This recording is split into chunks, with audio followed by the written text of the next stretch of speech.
заавал хөгшин гэхгүй 7 хүмүүс ч гэсэн хамтраад өвчлөх тохиолдол их байна. Тэгэхээр та сүүлийн үеийн статистик бас хэлээд ярьж.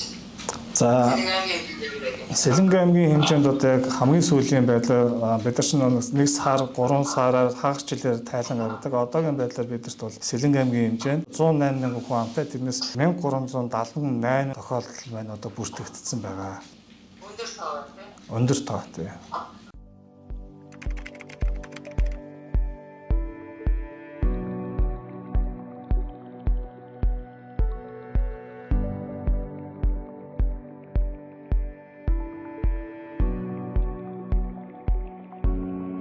Эмнэлгийн удирдлага эрүүл мэндийн газрын удирдлагуудтайгаа хамтраад за 2024 оны 10 сараас эхэлж байгаа. Анхныхаа хийм эмчилгээний хүнийг бол авч эхэлсэн.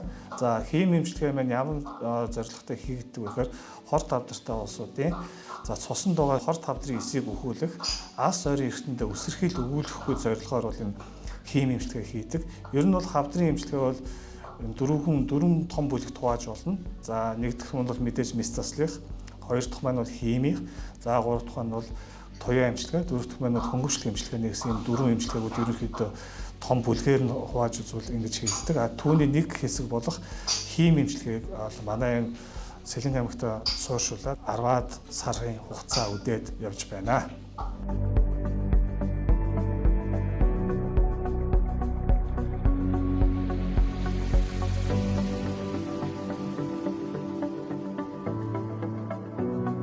Сэлэнгэ аймгийн хийм эмчилгээний тасаг бол одоогоор нийтдээ 3 ортой.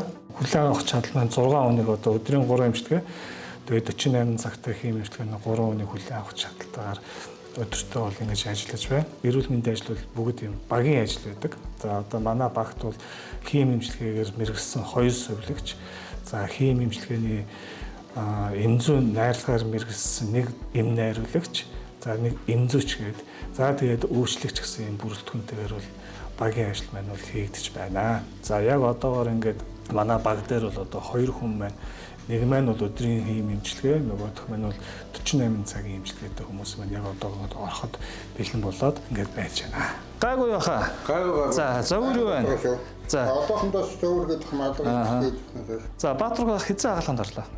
Би 3 сарын 7-нд гарсан. 3 сарын 7-нд орсон тий. Гарсан гаж нөлөө юу байна? Гаж нөлөө бол баггүй. Гайгүй байна уу? За. Одоо бол сайхан болчихсон юм байна. Нэг аймагуудад ингээд хими эмчилгээтэй болчихсон. Хотын ухаас энэ чинь хамаагүй амар болчихсон юм шүү дээ. Зардал мөнгнөөс авахудаад тий. Тий. Энэ чинь нэг орон нутгийн эмчилгүүд нэгдэг чи бас амар болчихсон юм шүү дээ. Тиймэрхүү л байна да. Эмчнэр бол сайхан байна уу энэ чинь. Тий. Мөлчлөө сайхан юм байна. Манай Сэлэнгэ аймгийн бямб цогтөмс миний хагдагаа хийсэн хотоос нэг эмч хийсэн тэр 2 эмчтэй их баярлалаа гэж эндээ хагдагаанд ороод яа хиймдээ 5 6 цагтаа орж ийн.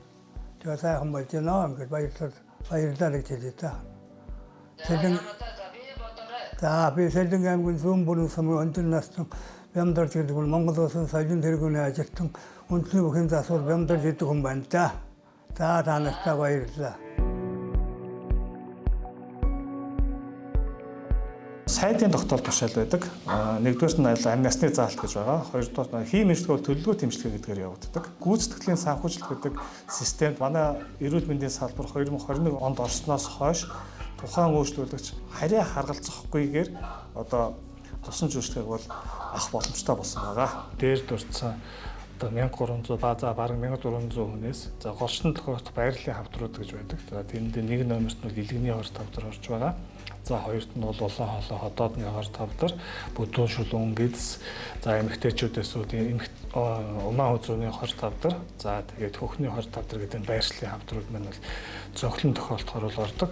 За бүр маш нарийн ховор тохиолдох хавдрууд бас манай Сэлэнгэ аймагт маань бас ганц 2 тохиолдлууд байдаг. За тэгээд ерөнхийдөө хийм эмчилгээ минь удирдамжийнхаа дагуу за гайдлайн гэж бид нэр ярьдаг удирдамжийнхаа дагуу хийм эмчилгээ одоо эрүүл мэндийн газрын удирдлага эмнэлгийн удирдлагуудтай хамтраад ямар нэгэн эмнэлгийн хангамжийн дутагдал үүсгүйгээр ингээд чармаа хичээжүүл ажиллаж байгааг бол одоо Сэлэнгэ нутгийнхаа ард иргэдэд бас хэлэхэд бас нэгдүгээр таатай байна. За хамтарч юмыг хамтарч ажиллана гэдэг бол хамгийн сайхан байдаг.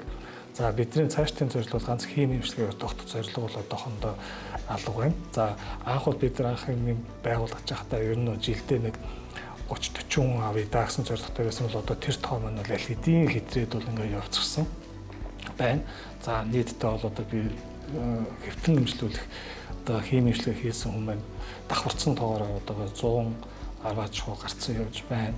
За юун анх тэр 40-50 авъя гэсэн юм маань бол бүгд ингээд дагуулan биелүүлсэн явж байгаа харагдаж байна. За дараа жилээс 2025-26 оноос бид нар бас удирдлагуудаа хамтраад байнга имчилгээгээ бас сэлэн нутагтаа нутагшуулъя гэж бодож байна. За ялангуяа байнга имчилгээ минь яадаг вэ гэхдээ их имчилгээ байгаад эмийн имчилгээнүүд байдаг. Эм өгдөг гэсэн үг л дээ. Тэгээд энэ эмийн имчилгээнд хөхний хоор тавдар за жишээнд биений дээр дурдсан илгэний хоор тавдрын имчилгээнд бол хими имчилгээ бол хийхэд бол эсрэг залттай байдаг учраас бай имчилгээ явуулдаг. За бай имчилгээ бол эм өгдөг учраас бас тэр асуудлуудаа удирдлагуудаа ярьж байгаад 2026 оныхоо ажлынхаа төлөвлөгөөнд бас багтаана гэдэг одоо ингээд бүрэн итгэлтэй ингээд хэлгээд бол бас их сайхан таатай байна.